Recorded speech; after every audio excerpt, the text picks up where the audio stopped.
With all due respect, Miss Quartermain, your granddaughter was, in fact, at the hospital during the time of Dr. Dorman's murder. And I have to question her. But I'll work with you. We'll do it your way. I'll have my men come by and take samples of everyone's hair, including yours. And the butler? And the maids? Anyone you say. In the interest of leaving no stone unturned, I insist that you take hair samples from all ELQ employees. That's only about 2,000 people. Shouldn't take you more than a week or so to sort it all out. You know, Mr. Ashton, I'm doing my best to be courteous here. Courteous, my foot. I've a good mind to report you to your superiors for harassing a child.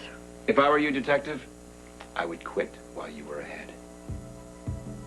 I'm asking you again, what do you know about Dorman's murder that you're not telling me? Alan, I swear, I'm not keeping anything from you. I am not blind. I saw the look between you and Ned about Emily's locket. Now, what is going on? Is Emily involved in this in any way? Is that detective still here?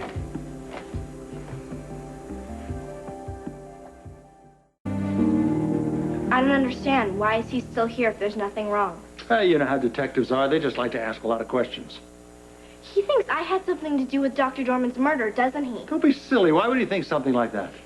I don't know, the way he looks at me. It's like he thinks I'm guilty. Let's ignore him. Listen, I've got to run now. Yeah, that'll be fine. Who was that?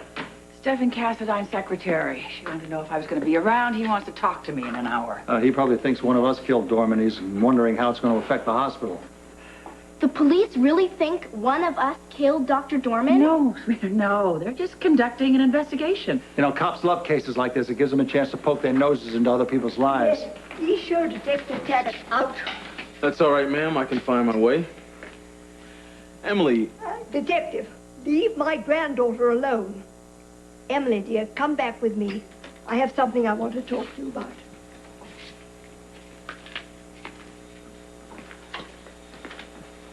You people are making this a lot harder than it has to be. Detective Taggert, if you keep bothering my daughter, you're going to find out what the word hard means. The good detective's already been handed his head by grandmother. I think we should let him continue with his investigation. Vaya con Dios, Detective. You know, this may come as a shock to you, but even the Quartermains aren't above the law. Thank you so much, sir. Those are words we can truly live by. You know, before you say something that really ticks me off, why don't we all agree to let the evidence speak for itself? And we'll see what happens from there. Meaning? I'll have forensics come by tomorrow and take hair samples from everyone in the house. That way we can find out there's a match with the samples found near Dorman's body. And don't forget to let me know when you want samples from all ELQ employees. You know, for a family that insists upon their innocence, you people sure act like you've got a lot to hide. See you all tomorrow.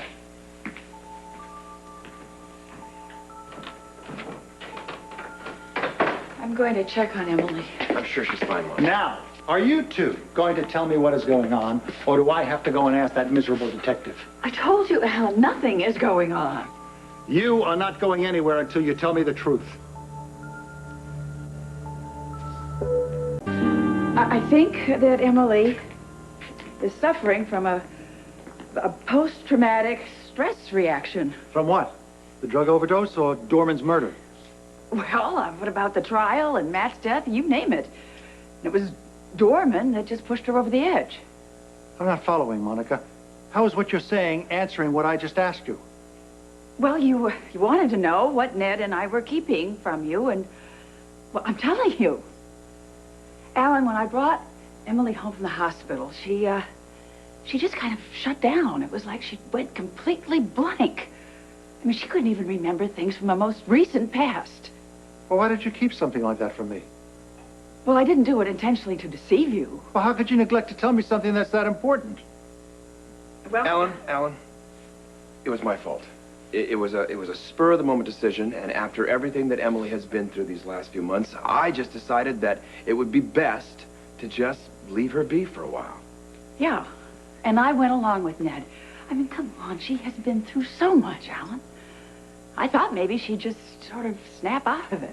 Well, Clearly, my opinion doesn't count for very much. But how on God's earth could you possibly kid yourself into believing that keeping this a secret would do her any good? Because if what you say is true, Monica, she needs psychiatric help. Well, how can she discuss something if she's not even aware of it? How do you know that? All right, fine, I am not a psychiatrist, but I'm not blind either. Well, Monica, that's a matter of interpretation. I mean, the child has been seeing a drug counselor, correct? She also has been seeing Dr. Rogers, who's a psychiatrist. Now, the least you could have done was inform him. How is the man supposed to treat the child if he doesn't have all the information at his fingertips? I fully intended to discuss it with him. I just wanted to give Emily some time. I really can't believe this.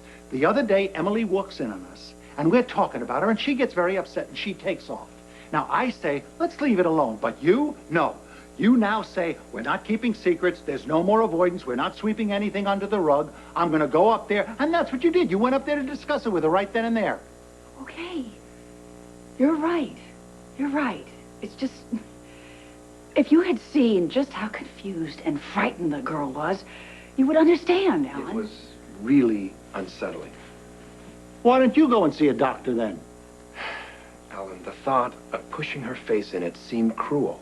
So Monica and I just thought it would be best just to keep quiet about it. Fine. I'm putting you on notice, Ned, that if anything backfires on Emily, or this situation becomes more complicated because of it, I'm holding you responsible. But Look, if anybody is to blame, it's me. I put my emotions before judgment, that's all. Look, I realize how unsettling this whole thing is, but the worst thing that we can do right now is to keep the truth from her. Hi, sweetheart. So how's grandmother doing? Oh, she's a little upset about that detective guy. She had Reginald take her out to the rose garden so she could calm down before bed. Speaking of that, you know, you've had a pretty long day. I think you should go to bed, too. In a minute? Okay.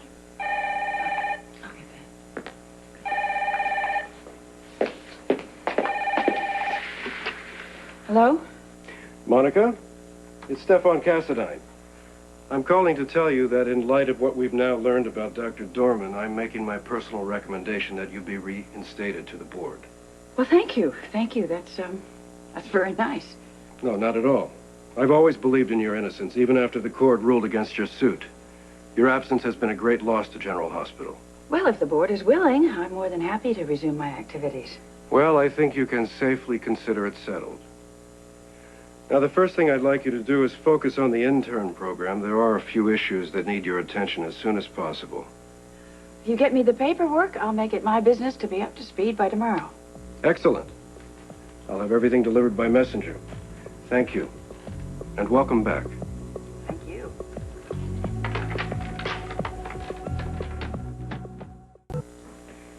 What was that about? That was Stefan Cassadine recommending that I be put back on the board at General Hospital. That's great, Wonderful. isn't it? Yes, it is. I'm really happy for you. Should we celebrate? Nice try. But you still have to go to bed. Okay. Mwah. Mm-hmm. Night. Night.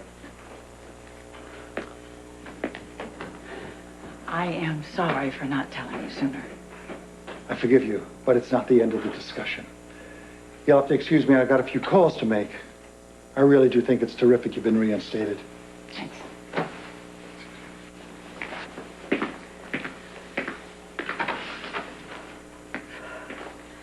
Thank you for backing me up. Monica, you really had me worried. I thought you were about to tell me the truth. No way.